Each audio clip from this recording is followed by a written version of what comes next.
Dan pemirsa, dalam mengisi kegiatan di bulan suci Ramadan, Divisi Humas Polri menggelar sholat berjamaah di Gedung Serbaguna Rastra Sewa Kotama, Gedung Divisi Humas Polri Jakarta Selatan. Para jamaah yang hadir mendapatkan siraman rohani tentang ketentuan cara pembagian warisan sesuai syariah Islam yang diberikan oleh penceramah Ustadz Muhammad Akil. Kesempatan kali ini saya akan sedikit membahas tentang kesalahan-kesalahan penyimpangan yang sering terjadi ketika seseorang membagi warisan. Karena nyatanya memang warisan ini masih menjadi problem di tengah umat muslim. Jangankan kok yang awam, yang mungkin sudah sering datang ke kajian saja, itu kalau bagi waris biasanya masih berantem. Jangankan kok yang awam, kok jamaahnya, kadang ustadznya juga kalau bagi waris masih berantem.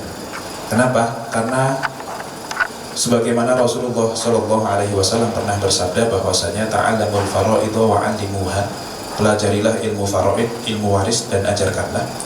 Fa innahu nisful ilmi, karena ini adalah setengah daripada ilmu agama. Wa innahu yunsa, dan sesungguhnya ilmu waris itu adalah ilmu yang akan dilupakan.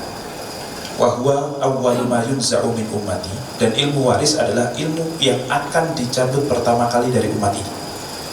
Artinya kalau memang mungkin banyak kita temukan di tempat-tempat kajian itu membahas tentang banyak hal, tetapi yang membahas tentang masalah waris ini nampaknya nggak terlalu banyak. Kenapa? Karena kalau ngomongin waris itu berarti harus ngomongin meninggal dulu, dan tidak banyak yang kemudian berkenan membahas hal itu. Dan ketika ngomongin waris itu kayaknya, nampaknya itu seperti masalah keserakahan saja, masalah mau cari harta, dapat berapa, segala macam. Seolah-olah hanya masalah itu, sehingga banyak orang yang merasa tidak nyaman untuk membicarakannya. Padahal, lebih dari itu, masalah waris ini adalah masalah yang sudah disebutkan di dalam Al-Quran secara detail. Bahkan teknis-teknisnya, hitung-hitungannya, itu sudah disebutkan dalam Al-Quran, surah An-Nisa ayat 11-12. Yang kita tahu tidak semua syariat Islam itu disebutkan secara detail dalam Al-Quran. Bahkan kalau kita ngomongin sholat 5 waktu, disebutkan 5 waktu saja itu tidak di dalam Al-Quran. Quran paling menyebutkan perintah secara umum, wa aqimus sholata wa atuz zakah dan seterusnya. Dirikanlah sholat, bayarkanlah zakat. Tapi sholatnya berapa kali? Itu semuanya di hadis. Apalagi kok masalah teknis, ngangkat tangan, terus tinggi telinga, terus tinggi pundak. Itu misalnya. Kemudian kabiro atau Allahumma ba'id ba'ini, itu semuanya dalam hadis itu.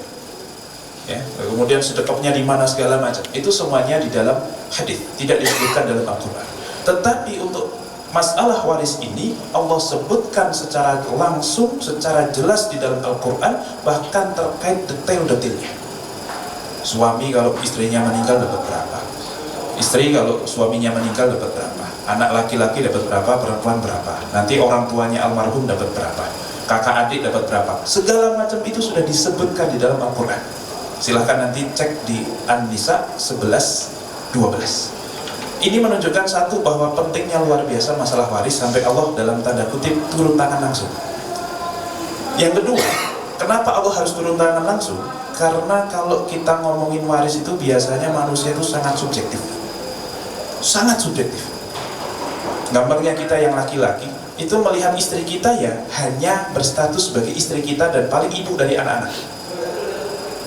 Kadang kita lupa bahwa dia masih anak dari bapak ibunya, dia itu masih kakak dari adik-adiknya, dia itu masih tante dari ponakan-ponakannya. Itu status yang kadang kita lupa.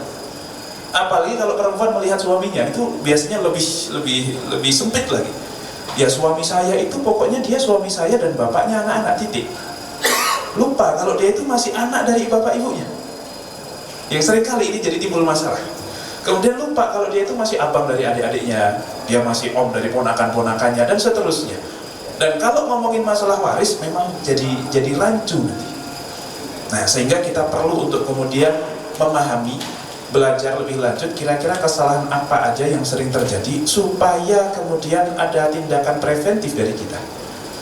Nah, apa saja? Contohnya yang pertama, yaitu laki-laki disamakan dengan perempuan. Itu kesalahan yang sangat umum terjadi di kalangan muslim. Ya, padahal Allah Subhanahu wa taala telah berfirman dalam An-Nisa ayat 11 tadi, disebutkan bahwasanya yusikumullahu fi auladikum lidzakari mithlu hadzil unthayain, bahwasanya Allah telah berwasiat untuk anak-anak kalian di dalam pembagian waris, jatah anak laki-laki 2 kali jatah anak perempuan. Contoh misalnya almarhum wafat punya anak 2, 1 laki 1 perempuan, hartanya 30 miliar. Kita ngomongnya 30 miliar Pak, karena kalau 3 juta biasanya nggak usah berantem, langsung masukin ke kas masjid selesai, biasanya gitu Pak. Cuman kalau 30 miliar ini agak berantem dikit, agak worth it lah gitu. Nah, 30 miliar, maka yang laki-laki dapatnya 20, yang perempuan berarti 10. Itu 2:1 tuh begitu. Kalau hartanya kok misalnya 3 miliar, ya berarti laki-lakinya 2M, perempuannya 1M. Pokoknya 2:1. Dan ini termasuk ayat yang tidak ada perbedaan pendapat di kalangan ulama terkait tafsirannya. Jadi tidak bisa ditafsirkan, yang penting laki-laki lebih banyak dari perempuan, tidak bisa. Ya pokoknya 2:1, titik. Tapi itu kan ayat yang turunnya tuh 14 abad yang lalu, di mana laki-laki dan perempuan itu memang berbeda.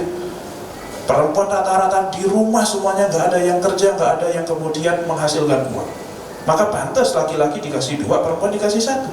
Sedangkan sekarang kan perempuan sudah emansipasi, ya, bahkan ini gedung Bayangkari, ya, ibaratnya kan seperti itu, ya, ibaratnya seperti itu. Nah, apakah kemudian itu merubah? Jawabannya tidak.